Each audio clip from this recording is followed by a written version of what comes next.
Kalium dan fosfat adalah unsur hara majemuk yang sangat dibutuhkan oleh tanaman sebagai perangsang pertumbuhan bunga dan pengisian polong buah tanaman sehingga buah yang dihasilkan menjadi lebih besar teman-teman.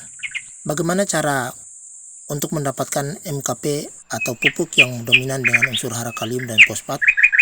Nah, di video saya kali ini saya akan membagikan pengalaman bagaimana cara membuat pupuk MKP dengan dominan kalium dan fosfat. Nah, di depan saya ini teman-teman adalah daun kelor. Kenapa saya memilih menjemur terlebih dahulu teman-teman? Karena daun kelor yang kita buat untuk pupuk dengan menggunakan daun yang masih segar akan dominan dengan unsur hara nitrogen yang kita peroleh. Tetapi jika kita menggunakan daun kelor yang sudah dijemur terlebih dahulu, maka tentu akan mendapatkan unsur hara kalium dan fosfat yang lebih banyak teman-teman. Bahan yang pertama teman-teman adalah 1/4 kilo daun kelor kering. Kemudian yang kedua adalah 1 kilo bonggol pisang. Kenapa saya memilih bonggol pisang? Karena setelah saya membaca di Google, ternyata dalam sebuah penelitian menemukan bahwa kandungan kalium yang tinggi adalah pada bonggol pisang, bukan pada buah dan batang pisang teman-teman. Kemudian cara membuatnya teman-teman, pertama tuangkan 2 tutupan M4 ke dalam 5 liter air. Lalu kemudian tuangkan juga 1 sendok molase atau bisa juga menggunakan gula pasir atau sejenisnya. Kenapa saya tidak menggunakan garam krosok sebagai sumber mineral untuk bakteri M4? Karena ada beberapa jenis tanaman horti yang tidak cocok ketika kita menggunakan garam kasar atau garam krosok sebagai media di dalam pembuatan pupuk cair teman-teman. Nanti akan saya tampilkan di layarnya teman-teman. Di sini juga saya menggunakan seresa daun kering yang saya ambil dari sekitar rumpun pohon bambu teman-teman. Kenapa saya menggunakan seresa daun kering yang dari sekitar rumpun bambu ini? Karena mengandung banyak bakteri pengurai atau dekomposer yang sangat bermanfaat untuk pertumbuhan tanaman horti teman-teman. Tetapi bukan saja tanaman horti, tetapi juga jenis tanaman lainnya. Karena di dalam seresa daun ini juga banyak mengandung bakteri PGPR.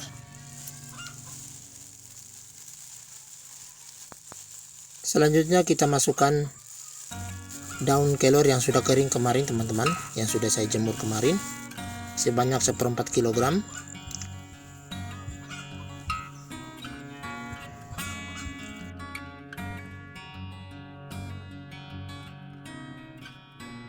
Lalu selanjutnya ada cangkang telur sebanyak 1/4 kilogram teman-teman. Ini sebagai sumber kalsium.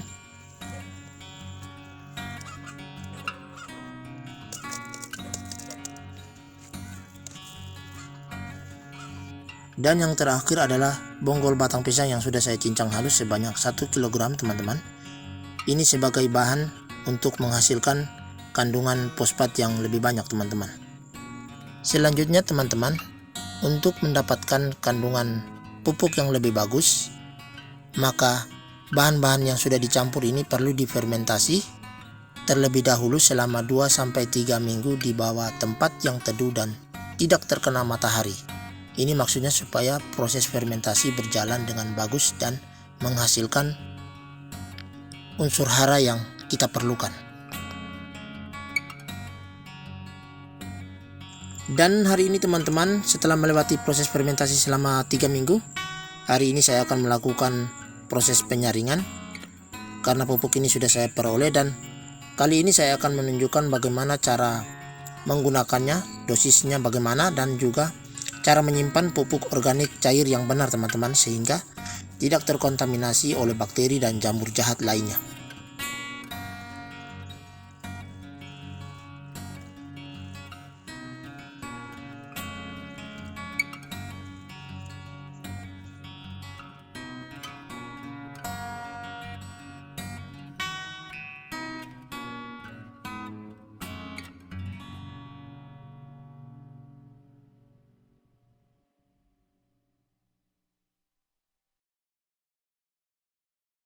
Oke teman-teman, kali ini saya akan menunjukkan bagaimana cara menyimpan pupuk organik cair yang benar, yaitu teman-teman, kita tenda sedikit wadahnya, kemudian sampai air rata pada bagian atas, permukaan atas, kemudian kita tutup. Ini maksudnya agar pupuk organik cair di dalam ini kedap udara sehingga tidak terkontaminasi oleh bakteri atau jamur-jamur lain yang bisa masuk ke dalam pupuk organik ini. Dan pupuk organik ini kalau kita sudah simpan seperti ini teman-teman, bisa kita gunakan selama 1 tahun teman-teman. Untuk dosis penggunaannya teman-teman yaitu 15-20 ml larutan pupuk organik ini berbanding 1 liter air teman-teman. Nah, untuk pemberiannya saya sarankan dengan cara pemberian spray langsung ke daun tanaman. Ketimbang jika kita memberikan atau kocor langsung ke perakaran tanaman, ini justru malah ada beberapa pupuk yang dianggap tidak berfungsi, tetapi sebenarnya pupuk itu baik. Hanya karena tingkat keasaman tanah yang tinggi akan mengakibatkan pupuk itu sulit dicerna oleh atau sulit diperoleh oleh tanaman yang tumbuh di sekitar tanah yang mengandung asam tinggi. Oke teman-teman, sekian saja video saya kali ini. Semoga video ini bermanfaat untuk teman-teman semuanya.